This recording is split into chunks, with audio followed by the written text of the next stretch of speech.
Hello दोस्तों, नमस्कार, आदाब, सत श्री अकाल। मैं अफरोज रिजवी तरुण मित्र में आपका स्वागत है, खैर मकदम है। पेश हैं देश और दुनिया के हालात में उर्दू अखबारों के तबसरे। तो खास खास तबसरों में अभी भी ईरान को ही लेकर के अमेरिका और इसराइल के हमलों को लेकर के ज़बरदस्त तबसरे अखबारों में जारी है। इसके मुताबिक ईरान ने अमेरिका इसराइल की नींद हराम कर रखी है। अपने सस्ते ड्रोन से उनके कीमती मिसाइलों को उड़ा रहा है। तो इस तरीके से जो हालात बन रहे हैं उसमें सारी दुनिया में ये हो रहा है कि ईरान जो है अब अपने कड़े तेवर और गुस्सों को तबाहकुन जंग में तब्दील कर रहा है। यानी चारों तरफ बर्बादी बर्बादी के मंजर है।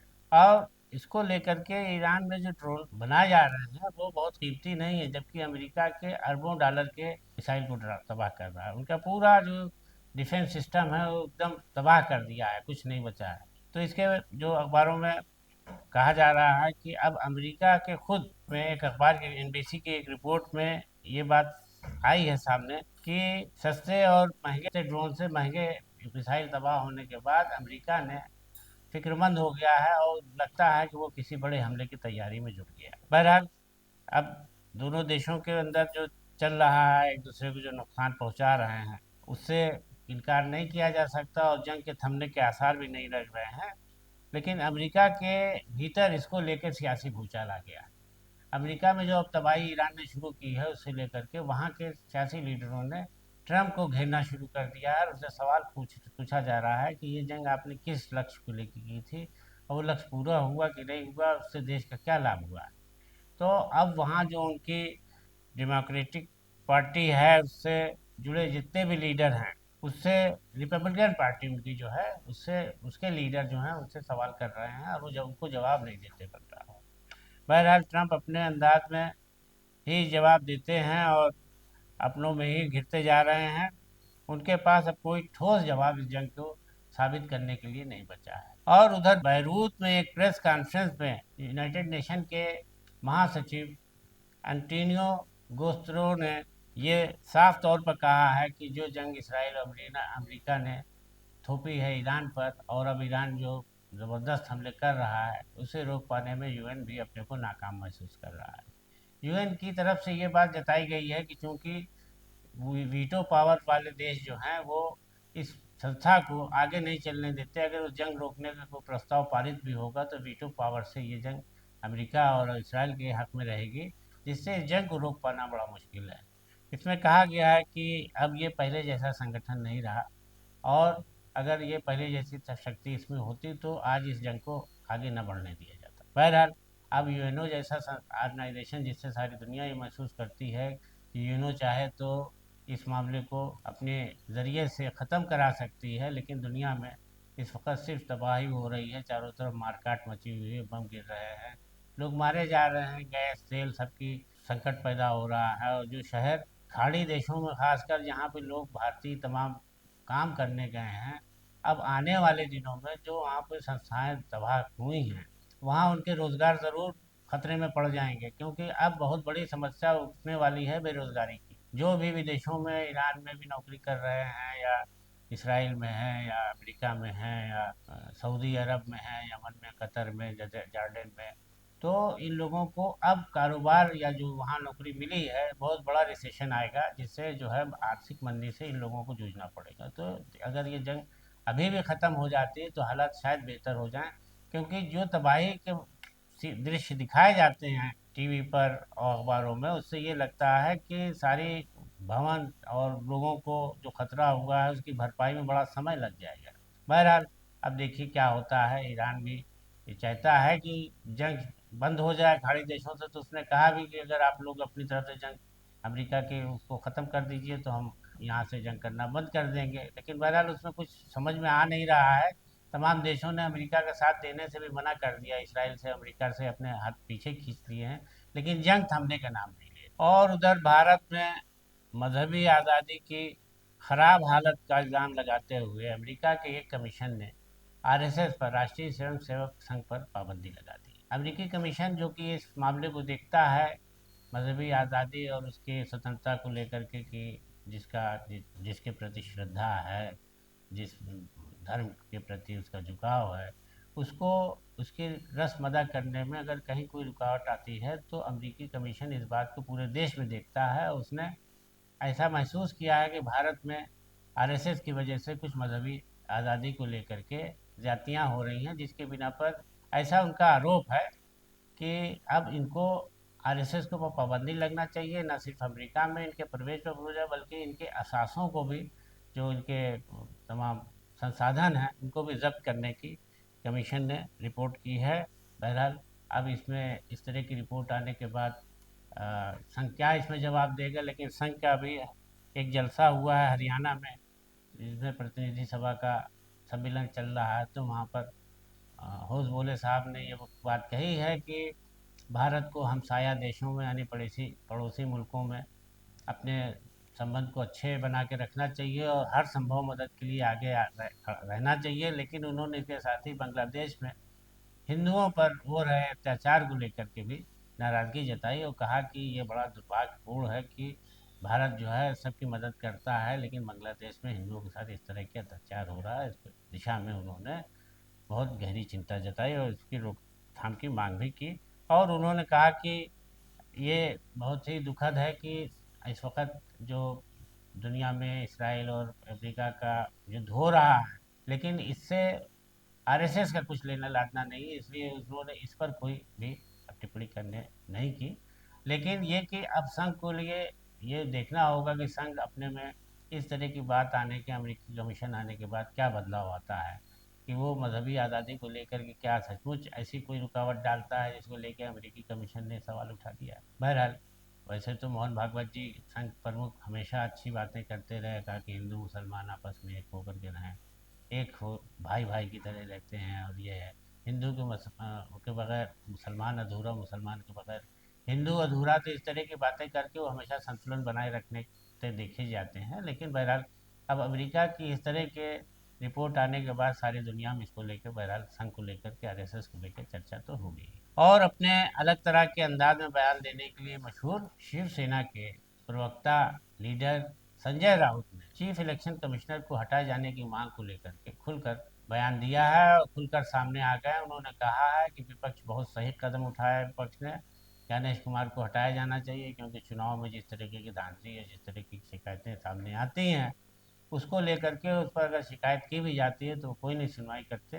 बहरहाल आपको याद है कि अभी 1-2 दिन पहले इस बारे में मैंने खबर में बताया था आप लोगों को कि 200 लोगों ने, सांसदों ने इसमें दस्तखत किए हैं इस तरह के प्रस्ताव में उनको हटाए जाने के लिए, जो कि लोकसभा और राज्यसभा में पेश होगा और वहीं से संविधान पीठ से ही ये हटाए जा सकते हैं, वहीं से पास होगा। तो अब इस तरीके से चर्चा चल रही है। लेकिन ये कि संजय राउत ने कहा कि ये सही है कि सरकार के पास मत ज़्यादा हैं, हो सकता है कि ना हो, लेकिन उन्होंने कहा कि ऐसे उसको जो है चुनाव आयोग के रहने से कोई मतलब नहीं है। हमारी जितनी भी संवैधानिक पीठ है उस पर भी उन्होंने ये बात कही कि हमको सबके खिलाफ ऐसी बातें करना चाहिए जो इस वक्त सरकार के इशारे पर काम कर रही, चाहे वो सीबीआई हो, चाहे वो ईडी हो, चाहे वो इनकम टैक्स हो, जो भी हो। इस तरीके की संस्थाओं को लेकर के उन्होंने ये बात नाराजगी जताई और कहा कि इसके खिलाफ भी आवाज़ उठनी चाहिए। और उधर जो 5 राज्यों में निर्वाचन आयुक्त ज्ञानेश कुमार ने प्रेस कॉन्फ्रेंस करके घोषणा कर दी है कि 5 राज्यों में किन किन तारीखों में इलेक्शन होना है। तो अपनी सारी बात प्रेस कॉन्फ्रेंस में उन्होंने सारी जानकारी देने के बाद जब पत्रकारों से फिर वो मुखातिब हुए तो पत्रकारों ने भी प्रेस कॉन्फ्रेंस में उनसे यही सवाल पूछा कि आपके खिलाफ जो प्रस्ताव लाया गया है उसके बारे में आपका क्या कहना है। तो वो इस पर चुप्पी साध गए, उन्होंने अपने पर लगाए गए आरोपों का कोई भी जवाब नहीं दिया। और उधर बसपा प्रमुख मायावती ने समाजवादी पार्टी पर यह आरोप लगाया है कि वो काशी राम के नाम पर फर्जी सियासत करती है। वो किसी भी हाल में जो है समाजवादी पार्टी गरीबों और उस दलितों की हितैषी नहीं है, वो इस तरह का फर्जी दावा करती है।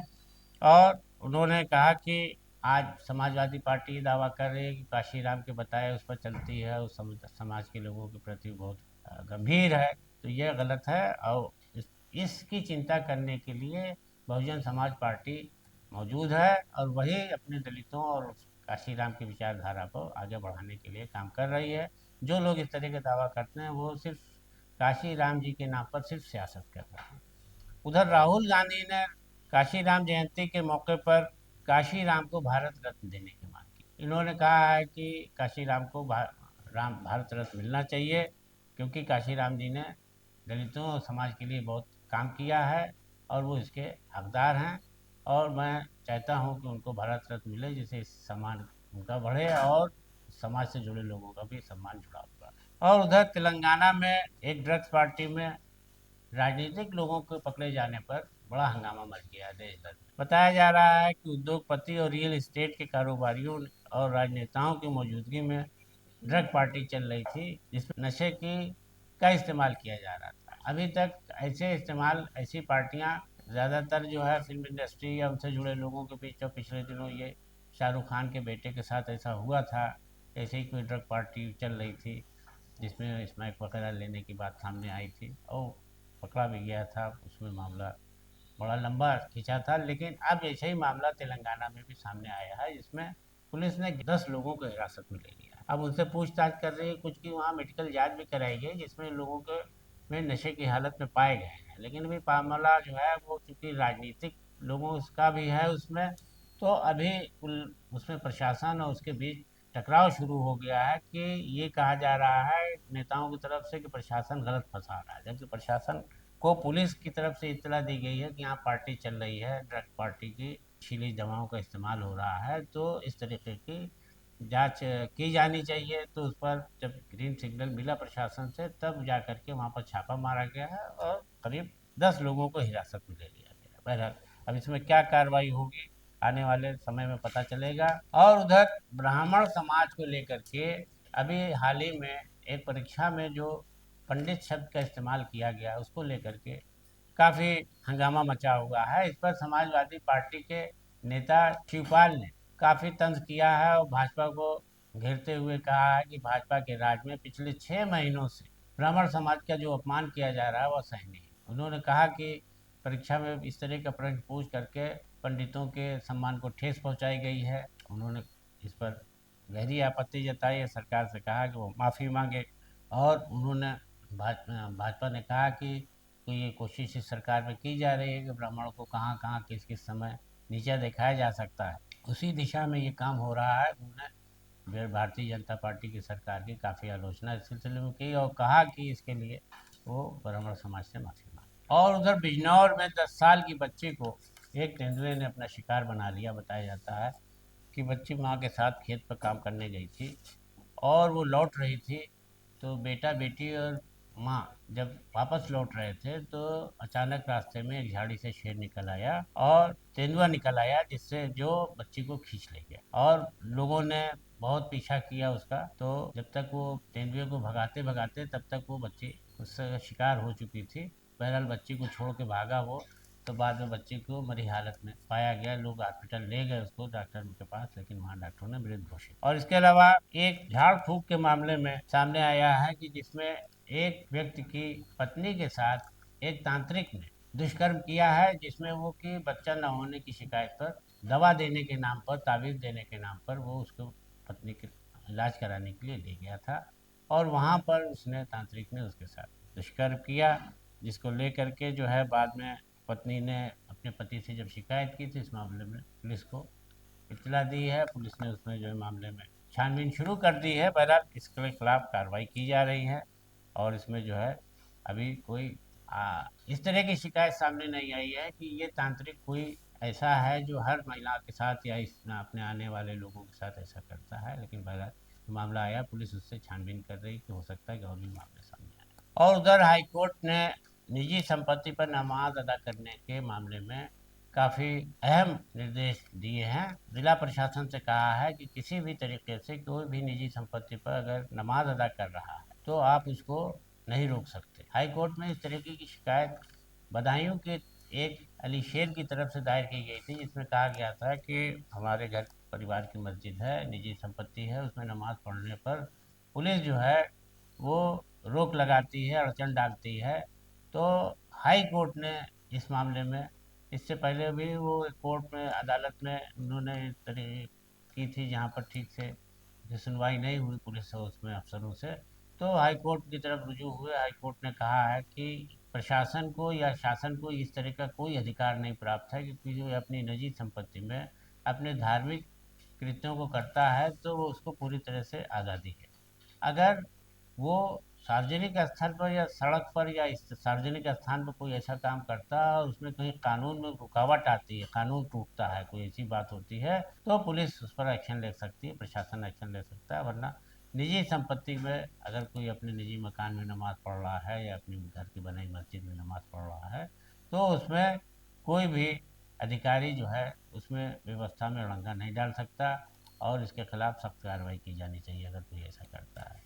तो दोस्तों, आज के तबसरे में इतना ही। दीजिए इजाज़त। नमस्कार, आदाब।